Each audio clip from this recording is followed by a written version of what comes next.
Yo, what's going on, guys? Your boy Lance Edgel here. You know what's good, man. Anyway, so we picked up a new whip. It's going to be Project Drift Car. So, I'm going to show you some things that we're going to do to it. Preferably just try and make it simple, reliable, and really just go start tearing it up. Calder, Winton, wherever we can get it on a track practically, because it's not going to be registered for the road. Picks it up this weekend for a really good deal from, a pretty nice guy. So anyway, come with me on this adventure and we'll get stuck into it.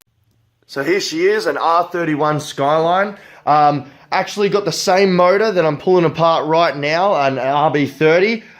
Little bit worse for wear, got some rust like here, and interior is actually pretty smick for what it is. Me and my mate picked it up for a real steal. You can't really see him now, I'll go get a light in a minute. Anyway, so the plan with this is just pretty much drift hack, just showing you guys that you can get out there, have a ton of fun, really just doesn't have to be a real expensive build. Just show you that you can just get out there with practically anything as long as it's rear wheel drive with very, very light modifications. You can have a ton of fun and, really just get stuck in and, go for gold kind of thing. So I'm going to do a few things tonight on her, like remove the AC condenser and all the AC stuff, and just to make her a bit more nicer under the bonnet and a bit more reliable to some degree. Anyway, I'll catch you in the next bit.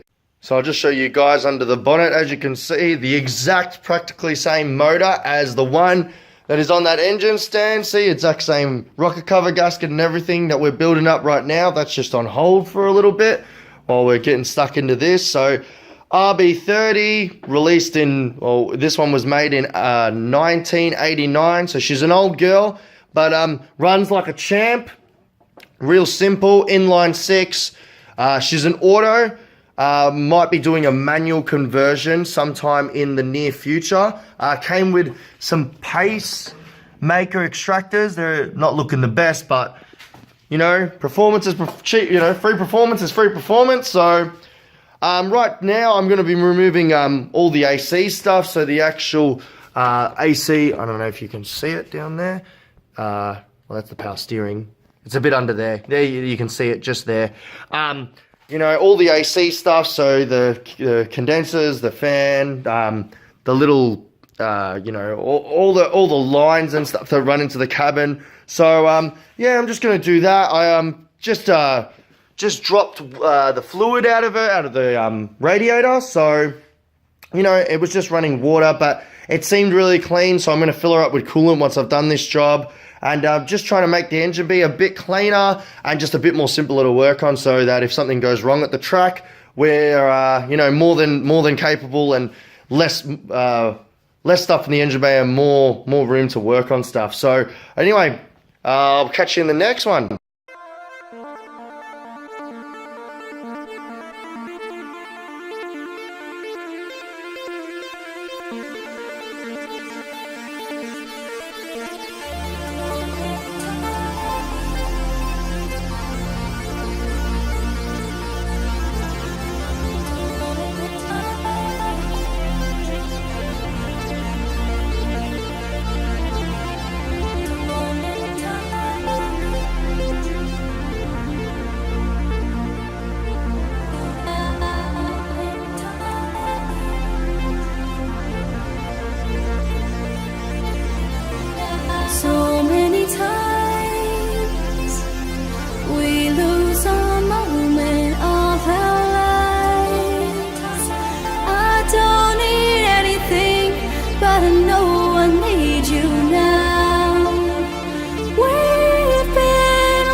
Alright guys, so the fan and the shroud are off, so just have a quick look in here. Just a pro tip, if you can, possibly when you're not pulling off, when you're doing bigger jobs, more do this, but even so, just always try to put the nuts back from where they came, so that when you're going back to put the thing back in or whatever, you're not having ample or like heaps and heaps of bolts just lying around, and it just helps you remember where they go. So anyway, just a few other things. There's a hose down there and a few connectors. So we'll pull the radiator out and then we'll start getting stuck into the AC stuff.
Alright guys, we are back and got the condenser out, so bit of a struggle there.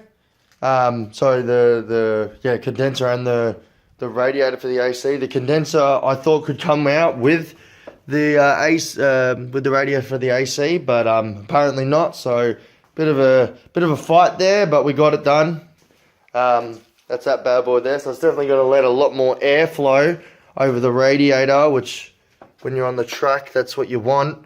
Anyway, guys, so I'm going to get stuck into just pulling some of these lines out now and then move on to the actual AC itself, which is, I don't know if you can see it, just down there. I'll get a better shot once it's off. But, I'll jump to that now, so I'll see you guys in a bit.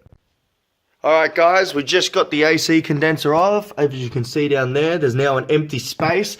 Also, what I did off camera, as you can see, those two lines that are coming from the cabin are now, they don't have any lines running to them because we've removed them. They were running just along that rail there up to the air conditioner radiator, and we just remounted the external transmission oil cooler as well. So just got this out, just had to separate it from the bracket to get it out from underneath the car. So came out relatively easy, not too much of a hassle, but got it there.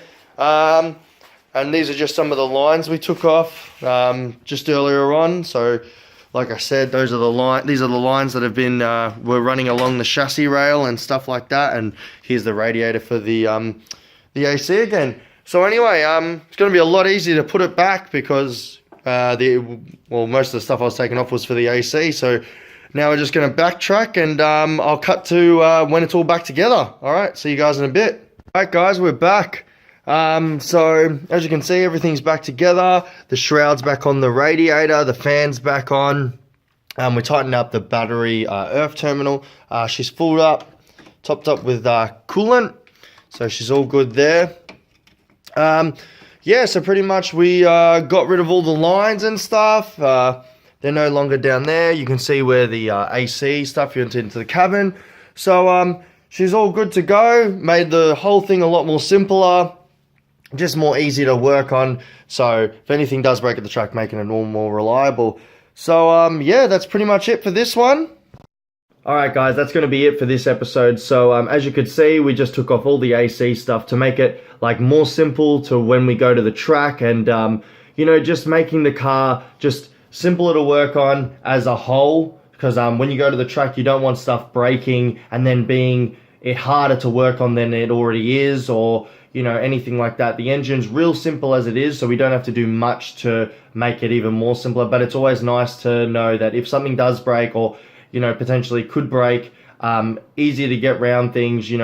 Over here for the R31s, they also came in the VL Commodores, like I've said. Parts are readily available off the shelf. Get them from any of your auto parts stores or anything like that. So that's really good to have something that came in a wide variety of vehicles over here. So anyway, that's going to be it for this episode. In next episode, probably going to be welding the diff. Going to be a bit harder because it's going to be a solid axle. So It's going to be a little bit more in depth, a little bit more work, but as always, you just got to handle it, get it done, and move on to the next thing. So that's going to be the next episode. So that's it for this one, guys. So just remember, like, comment, and subscribe.